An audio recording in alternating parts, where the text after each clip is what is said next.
ఇంకెరోజు side అయితే 21వ తేదీ మే నెల 2024 మంగళవారం. ఇంకెరోజు మనం మదనపల్లి మార్కెట్లో టమోటా రేట్లు ఏ విధంగా పడుతున్నాయి మనం ఈ వాళ్ళలో తెలుసుకుందామండి. తెలుసుకునే ముందు మీరు ఒక ఫోటో అయితే చూస్తూ ఉంటారండి. సో సబ్స్క్రైబ్ చేసుకోకుండా వెంటనే లైక్ చేయకుండా చూస్తూ ఉంటే వెంటనే లైక్ ప్లస్ సబ్స్క్రైబ్ చేసుకోండి.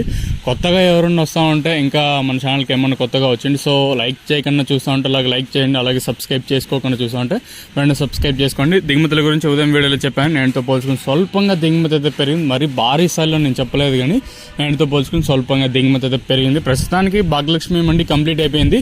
జీపీఆర్ మండీలోకి అయితే ఇప్పుడు అంటే వ్యాపారస్తులు అయితే వచ్చారు. ప్రజెంట్ అక్కడ వేలం పాటలనే జరుగుతున్నాయి. ఈవెన్ ఎంఆర్ఎం మండి కూడా స్టార్ట్ అయిపోయింది. ఇప్పుడిప్పుడే వేలం పాటలు కూడా స్టార్ట్ అవుతున్నాయి. ధరల విషయానికి వస్తే మనం ముందుగా ఇప్పటికాయలు, మచ్చకాయలు, గోలి ఎండకాయలు, థర్డ్ రకం క్వాలిటీలు వీటన్ని మినహాయిస్తే సెకండ్ క్వాలిటీలు కాస్త క్వాలిటీ ఎండకాయలు మాత్రం 380 ఇంకా 390, 400, 10, 20, 30, 40, 50, 70, 90, 500, 10, 20, 30, 40, 50, 550 రూపాయల వరకు అయితే ఈ సెకండ్ రకం క్వాలిటీ తల్లితులు ఇక్కడ మదనపల్లి మార్కెట్లో ఇప్పటి వరకు అంటే భాగ్యలక్ష్మి మండిలో ఫస్ట్ క్వాలిటీ అలాగే నెంబర్ 1 టాప్ క్వాలిటీ తీసుకుని ప్రస్తుతానికి వచ్చేసి 550 ఇంకా 570, 80, 90, 650, 70, 90, 700 రూపాయల వరకు అయితే ప్రస్తుతానికి అయితే ఫస్ట్ క్వాలిటీలు అయితే వెళ్ళండి.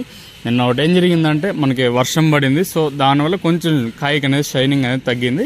సో చూద్దాము ఇంకా క్లాసు ఏమన్నా పడితే ధర పెరుగుతుందా లేదా తగ్గుతుందా లేదా చూడాలి. ప్రస్తుతానికి వచ్చేసి మదనపల్లి మార్కెట్లో 700 రూపాయలుగా సూపర్ టాప్ అయితే ఉన్నాయండి. 700 రూపాయలు కూడా కేవలం చిన్న ఐటమ్ అయితే కాదు, దాదాపు 150 బాక్సుల ఐటమ్ అయితే ఈరోజు అయితే ప్రజెంట్ అయితే ప్రస్తుతానికి 700 రూపాయలు అయితే వేశారు.